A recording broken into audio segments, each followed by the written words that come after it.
A show of solidarity and defiance. Doctors and nurses from public hospitals around the country say they will not be discouraged by a court order that outlaws their strike. They've been picketing for more than a week now.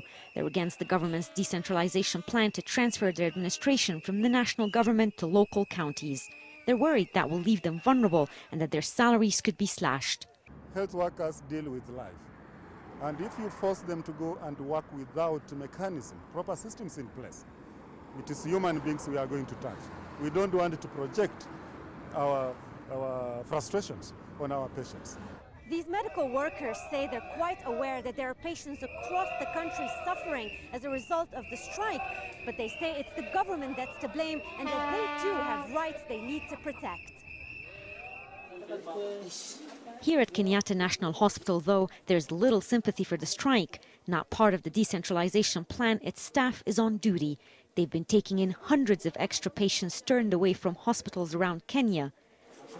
We were not allowed to talk to the patients, but several told us off camera they've been waiting for days to be admitted. Some came from towns as far as 300 kilometers away.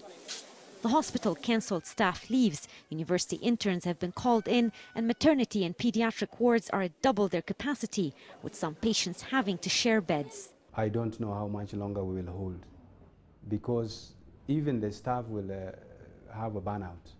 We are now debating between quality and saving lives. Obviously, saving lives is more important. The government insists health workers' pay will be protected, and on Monday officials said that those who won't report to work will be replaced with new staff. Us as a ministry, we've done all we could.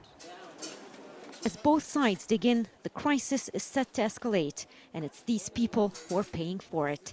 Rawyah, Rageh, Al Jazeera, Nairobi.